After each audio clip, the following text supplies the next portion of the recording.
Hello everyone, welcome to tube affairs. General awareness और current affairs आपके upcoming exams IBPS clerk mains के लिए ये वीडियो है। तो आपके जो आईबीपीएस क्लर्क मेंस होने वाले हैं उसके लिए अब कुछ वीडियोस आएंगे करंट अफेयर्स और जनरल अवेयरनेस के क्वेश्चंस। तो उसका ये फर्स्ट सेट है, फर्स्ट वीडियो सेट है। इसके बाद कुछ वीडियोज़ आएंगे अप टू एग्ज़ाम डेट तक, और इसके साथ साथ बैंकिंग अवेयरनेस के भी वीडियो अपलोड कर दिए गए हैं चैनल पे, सारे अपडेटेड। तो हम बात करेंगे current affairs general awareness for IBPS clerk mains 2023 set 1 video है ये। तो स्टार्ट करते हैं वीडियो को। और क्वेश्चंस की फ्रेमिंग अच्छे से हुई है as per RRB PO clerk और मेंस जिस तरीके से एग्ज़ाम हुए हैं उस तरीके से, जो भी लास्ट के 3-4 मंथ के क्वेश्चंस हैं। तो शुरुआत करते हैं फर्स्ट क्वेश्चन से। इजी क्वेश्चन है। Semicon India conference 2023 took place in which city? तो किस शहर में हुआ सेमीकॉन इंडिया कॉन्फ्रेंस 2023? इसका आंसर होगा ऑप्शन ए, गांधीनगर। अब देखिए इससे क्या क्या सवाल बन सकते हैं। गांधीनगर में ये हुआ सेमीकॉन इंडिया कॉन्फ्रेंस 2023। इसका इनॉग्रेशन किसके द्वारा किया गया? By prime minister Modi. Prime minister Modi ने इसको इनॉग्रेट किया, सेमीकॉन इंडिया कॉन्फ्रेंस 2023। और इस कॉन्फ्रेंस में जो मेनली ये था, इसका ऑब्जेक्टिव ये था कि सेमीकंडक्टर के मार्केट में भारत कैसे अभी आने वाले टाइम में आगे बढ़ेगा और क्या क्या से डील पैक्ट साइन हुआ है। डीएलआई स्कीम साइन हुआ। डीएलआई स्कीम क्या होता है? Design linked incentive scheme. Design linked incentive scheme sign between the C-DAC और यूके बेस्ड सेमीकंडक्टर कंपनी है ARM through FS program. AFS क्या होता है? FS program, Arm flexible access for startups. Arm flexible access for startups, उस program के तहत UK से ये गठजोड़ हुआ है डीएलआई स्कीम के तहत। और सेमीकंडक्टर के लिए जापान से भी कुछ ही मंथ पहले ये डील साइन हुआ था इंडिया का। तो सेमीकंडक्टर्स के मार्केट को बढ़ावा देने के लिए और इंडिजिनस बनने के लिए, ताकि भारत में ही जो इलेक्ट्रॉनिक्स चिप्स और सेमीकंडक्टर्स बनाए जाएं, उसके लिए ये चीज़ हुआ था सेमीकॉन इंडिया कॉन्फ्रेंस 2023। इसका थीम था कैटलाइजिंग इंडिया सेमीकंडक्टर इकोसिस्टम। इसका थीम था कैटलाइजिंग इंडिया सेमीकंडक्टर इकोसिस्टम। और बात करें India semiconductor mission, ISM, India semiconductor mission, इसकी शुरुआत हुई थी 2021 में। ये भी आपको याद रखना है, इंडिया सेमीकंडक्टर मिशन 2021 में इसकी शुरुआत हुई थी। नेक्स्ट क्वेश्चन है, Which PSU public sector undertaking from India become first to join Japan Asia Transition Finance Study Group ATFSG? कौन सा पहला भारतीय PSU है इसको ज्वाइन करने वाला, Japan Asia transition finance study group? इसका आंसर होगा ऑप्शन बी, PFC। PFC क्या है? Power finance corporation. Power finance corporation जो कि एक महारत्न पब्लिक सेक्टर अंडरटेकिंग है। Maharatna public sector undertaking power finance corporation. तो इसने इसके साथ टाइप किया है ट्रांजिशन फाइनेंस स्टडी ग्रुप के लिए फॉर द कार्बन न्यूट्रलिटी और कार्बन एमिशंस को इस पे नज़र रखने के लिए। कार्बन एमिशंस और कार्बन न्यूट्रलिटी को चेक और उसको मैनेज करने के लिए ये चीज़ ने ज्वाइन किया है PFC, power finance corporation. Power finance corporation जो कि एक महारत्न पब्लिक सेक्टर अंडरटेकिंग है, जो कि का आता है मिनिस्ट्री ऑफ पावर के अंडर। और इसके चेयरमैन कौन है? परमिंदर चोपड़ा। परमिंदर चोपड़ा चेयरमैन है पावर फाइनेंस कॉरपोरेशन की। और वर्तमान में भी कुल 13 महारत्न कंपनी है। नेक्स्ट है, which state launched mobile app elephant tracker to track elephant movement in the state? तो राज्य में हाथियों पे नज़र रखने के लिए और उनके जो मूवमेंट होता है इधर से उधर जंगलों में, उसको मॉनिटरिंग करने के लिए एलिफेंट ट्रैकर ऐप किस राज्य ने लॉन्च किया? इसका आंसर होगा ऑप्शन सी, झारखंड। झारखंड ने लॉन्च किया। झारखंड ने अपने 74वें वन महोत्सव में लॉन्च किया इसको, रांची में। और झारखंड में जो एलिफेंट रिजर्व है वो मेनली है दालमा वाइल्ड लाइफ, जो कि जमशेदपुर के पास है, और इसके अलावा सिंहभूम एलिफेंट रिजर्व है। तो झारखंड में, कर्नाटक केरल के अलावा झारखंड में जो एलिफेंट डेंसिटी है काफ़ी ज़्यादा है। तो एलिफेंट ट्रैकर ऐप लॉन्च किया गया झारखंड के द्वारा। नेक्स्ट है, Prime Minister Modi recently conferred with Lokmanya Tilak national award. He was the dash recipient of this award. तो उन्हें अभी हाल ही में अवार्ड दिया गया, अवार्ड ऑनर दिया गया लोकमान्य तिलक नेशनल अवार्ड। तो इसको प्राप्त करने वाले वो कितनेवें शख्स रहे? इसका आंसर होगा ऑप्शन डी, 41st। 41वें शख्सियत रहे इस अवार्ड ऑनर को प्राप्त करने वाले प्राइम मिनिस्टर मोदी। अवार्ड है लोकमान्य तिलक नेशनल अवार्ड। ये दिया जाता है तिलक स्मारक मंदिर ट्रस्ट के द्वारा, जो कि पुणे में है। और बाल गंगाधर तिलक, जिन्हें लोकमान्य तिलक के नाम से जाना जाता है, उनके डेथ एनिवर्सरी पे ये दिया जाता है 1 अगस्त को। 1 अगस्त को दिया जाता है। और इससे स्टैटिक पार्ट ये निकलता है, इनका स्लोगन था इनका मेन स्लोगन था swaraj is my birth right and I shall have it. Lokmanya Tilak, Bal Gangadhar तिलक का ये मेन स्लोगन था। और उन्होंने शुरुआत किया था होम रूल लीग 1914 में। 1914 में होम रूल लीग की शुरुआत किया था उन्होंने, बाल गंगाधर तिलक ने। तो लोकमान्य तिलक नेशनल अवार्ड दिया गया प्राइम मिनिस्टर नरेंद्र मोदी को। He is the 41st recipient of this award. Next है, how many colour codes have been categorised in the experimenting heat index released by Indian meteorological department.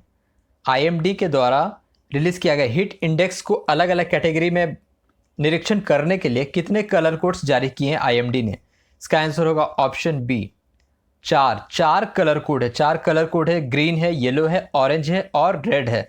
Heat index generally temperature variation के लिए, humidity के लिए, weather condition देखने के लिए, और कितनी गर्मी पड़ रही है पूरे साल उस पर मॉनिटरिंग करने के लिए हीट इंडेक्स जारी किया गया IMD के द्वारा। जो ग्रीन है वो हीट इंडेक्स जो 35 डिग्री सेल्सियस से कम रहेगा उसको ग्रीन कलर रहेगा। येलो जो रहेगा 36 से 36 से 45 डिग्री के बीच का ऑरेंज रहेगा 46 से 55 डिग्री के बीच, और रेड रहेगा 55 डिग्री से अगर ऊपर टेम्परेचर चला गया तो ये तो बहुत ही खतरनाक हो जाएगा 55 डिग्री से ऊपर। तो ये 4 कलर इंडेक्स है, ग्रीन, येलो, ऑरेंज और red, chronological order increasing from minimum to maximum. तो 4 कलर इंडेक्स जारी किया गया है IMD के द्वारा। IMD का हेडक्वार्टर है पुणे में। इसके डायरेक्टर जनरल है मृत्युंजय महापात्रा। नेक्स्ट है, WWW world wide web day is observed every year on. तो WWW हर साल किस दिन को ऑब्जर्व किया जाता है? इसका आंसर होगा ऑप्शन सी, 1 अगस्त on the birth anniversary of Tim Berners-Lee. Tim Berners-Lee इन्होंने ही डिस्कवर किया था WWW वर्ल्ड वाइड वेब। और 1 अगस्त को और भी इंपॉर्टेंट डे होता है। 1 अगस्त को होता है world fintech day, world lung cancer day, Muslim women rights day. तो ये तीनों भी 1 अगस्त को ऑब्जर्व किया जाता है, इसके साथ वर्ल्ड वाइड वेब डे के साथ। नेक्स्ट है, recently which public sector undertaking gets upgradation and status of 13th Maharatna company of India. तो अभी कौन सा कंपनी को 13वें महारत्न कंपनी का टैग और उपाधि दिया गया, अपग्रेड किया गया? इसका आंसर होगा ऑप्शन डी, OIL। OIL क्या है? Oil India limited. Oil India limited को भारत का 13वां महारत्न कंपनी बनाया गया from the department of public enterprises, जो कि मिनिस्टर ऑफ फाइनेंस के अंडर आता है। तो वर्तमान में भारत में कुल 13 महारत्न कंपनी है। और इसके साथ साथ ONGC विदेश लिमिटेड, ONGC है एक महारत्न कंपनी, लेकिन ONGC विदेश लिमिटेड OVL, इसे नवरत्न बनाया गया। वर्तमान में कुल 14 नवरत्न कंपनियां हैं इंडिया में। और आपको क्या याद रखना है, इसका हेडक्वार्टर कहाँ है? ऑयल इंडिया लिमिटेड का दुलियाजम असम में है। इसके चेयरमैन है रंजीत रात इसके चेयरमैन है। नेक्स्ट है, which Indian company featured on best top rankings in Fortune 2023 global 500 companies list. तो फॉर्च्यून के ग्लोबल 500 कंपनी लिस्ट में कौन सी भारतीय कंपनी सबसे बेहतर परफॉर्मेंस से अच्छा रैंक प्राप्त किया है? इसका आंसर होगा ऑप्शन ए। ऑप्शन ए होगा Reliance industry. Reliance industry 88th rank पे है। रिलायंस इंडस्ट्री 88th रैंक पे है। उसके बाद आता है IOCL, Indian oil corporation, LIC, ONGC। तो आपको याद रखना है कि कुल 8 इंडियन कंपनी है इस लिस्ट में। भारत की तरफ से कुल 8 इंडियन कंपनी है। टॉप कौन सा किया है इस लिस्ट में? तो टॉप किया है वॉलमार्ट जो कि रिटेल और होलसेल कंपनी है। वॉलमार्ट टॉप किया है। दूसरे नंबर पे है Saudi Aramco UAE based company है। तीसरे नंबर पे है स्टेट ग्रिड जो कि चाइना का कंपनी है, 3rd नंबर पे। चौथे पे है अमेजॉन और 5वें पे है चाइना नेशनल पेट्रोलियम। टॉप 5 आपको बस याद रखना है, Walmart, Saudi Aramco, state grid, Amazon और चाइना नेशनल पेट्रोलियम। बात करें भारत, तो भारत की तरफ से कुल 8 कंपनी ने इस लिस्ट में जगह बनाया। ये जो 4 आप ऑप्शंस में देख रहे हैं, इसके अलावा है भारत पेट्रोलियम, बीपीसीएल, टाटा मोटर्स है, SBI State Bank of India, और एक और कंपनी है, मोटर्स की ही कंपनी है। तो कुल 8 कंपनी है इस लिस्ट में जगह बनाया। सबसे ज़्यादा चीन की 142 कंपनी ने इस लिस्ट में अपनी जगह बनाया, 142। सबसे ज़्यादा चाइना की कंपनी 142, उसके बाद यूएस की कंपनी 136, जापान की 40 कंपनी है और 30 जर्मन कंपनी है। ये भी आपको याद रखना है। सबसे ज़्यादा चाइना की तरफ से 142 कंपनी ने फॉर्च्यून 500 ग्लोबल कंपनीज लिस्ट में अपनी जगह बनाई। नेक्स्ट है हु इनाग्रेटेड उमेशा 2023 and Utkarsh festival 2023 in Madhya Pradesh recently. इसका आंसर होगा option C, president Droupadi Murmu. President Droupadi Murmu ने इनाग्रेशन किया उन्मेषा 2023, जो कि एक लिटरेचर फेस्टिवल है, और उत्कर्ष जो कि है festival of folks and tribal performing arts related festival. तो इस दोनों को इनाग्रेशन किया भोपाल में। नेक्स्ट है how many railway station will be redeveloped and revamped under first phase of Amrit Bharat station scheme launched recently. तो अमृत भारत स्टेशन स्कीम के तहत कितने रेलवे स्टेशन को पुनर्जागृत किया जाएगा, रीमॉडलिंग किया जाएगा, रीडेवलप किया जाएगा, एक नया रूप दिया जाएगा। इसका आंसर होगा ऑप्शन डी, 508, 508। देखिए इस स्कीम को तो बजट के समय 2023 में लॉन्च किया गया था। इसका उद्देश्य देश भर में कुल 1309 रेलवे स्टेशन को रीमॉडलिंग रीडेवलप करना, बट इसका जो फर्स्ट फेज़ है अभी रिसेंटली इनोग्रेट किया गया। तो 508 स्टेशनों को रीडेवलप किया जाएगा, मतलब उसको नए तरीके से उसके इंफ्रास्ट्रक्चर को डेवलप किया जाएगा। सब कुछ जैसे बहुत कुछ रीडेवलपमेंट होगा, जिसमें सबसे ज़्यादा उत्तर प्रदेश और राजस्थान के रेलवे स्टेशन है 55 उत्तर प्रदेश और राजस्थान के स्टेशन हैं, 49 बिहार के हैं, 44 महाराष्ट्र के हैं, 37 वेस्ट बंगाल के हैं, 34 मध्य प्रदेश के हैं, और भी स्टेट्स के रेलवे स्टेशन हैं। और इसका जो बजट आउटले है वो है 24,470 करोड़। 24,470 करोड़। आपसे एक सवाल पूछता हूँ, अभी प्रेजेंट में रेलवे बोर्ड के नए चेयरमैन का नाम क्या है? Please answer in comment. Railway board के नए चेयरमैन का नाम क्या है? नेक्स्ट है UN women and which state organized trainers of trainer as part of women friendly tourism. इसका आंसर होगा ऑप्शन ए, केरल। केरल ने लॉन्च ऑर्गेनाइज किया है trainers of trainer as a part of women friendly tourism.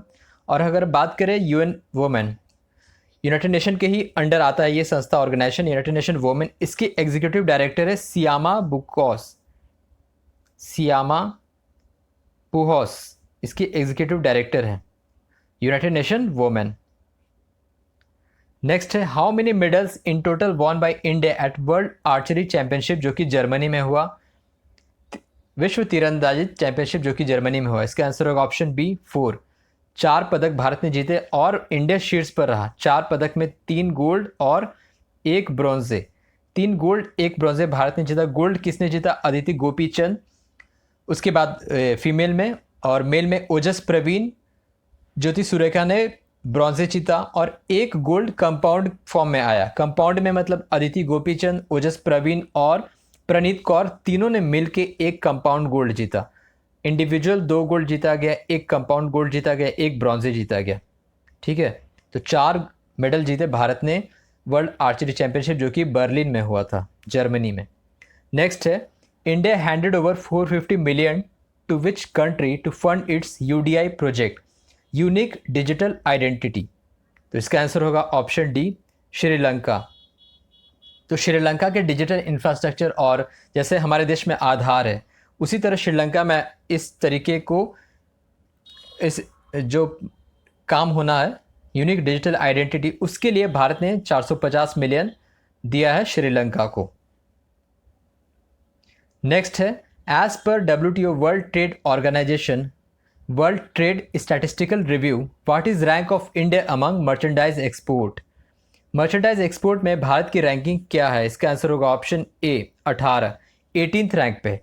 शीर्ष 3 पे है US, China और Germany. US, China और जर्मनी। अगर बात करें मर्चेंडाइज इंपोर्ट्स की, तो उसमें भारत की रैंकिंग है 9th 9th रैंक पे है भारत मर्चेंडाइज इंपोर्ट में, और मर्चेंडाइज एक्सपोर्ट में भारत की रैंकिंग है 18। बात करें WTO के डायरेक्टर जनरल कौन है? नगोजी ओकोंजो इविएला, हेडक्वार्टर इसका है जिनीवा में। नेक्स्ट है who has been named as the highest paid bank CEO in physical year 23। Highest paid bank CEO कौन है? इसका आंसर होगा option B, Sashidhar Jagdishan from HDFC, और सेकंड पे हैं Amitabh Chaudhry from Axis bank. Next है Koftagiri metal crafts, Kashiyagari crafts, Usta Kala crafts, Bandheji crafts, all this handicrafts from which state recently added and approve to GI tag. तो ये सारे हैंडीक्राफ्ट्स किस राज्य के जिन्हें हाल ही में GI टैग दिया गया है? इसका आंसर होगा ऑप्शन सी, राजस्थान।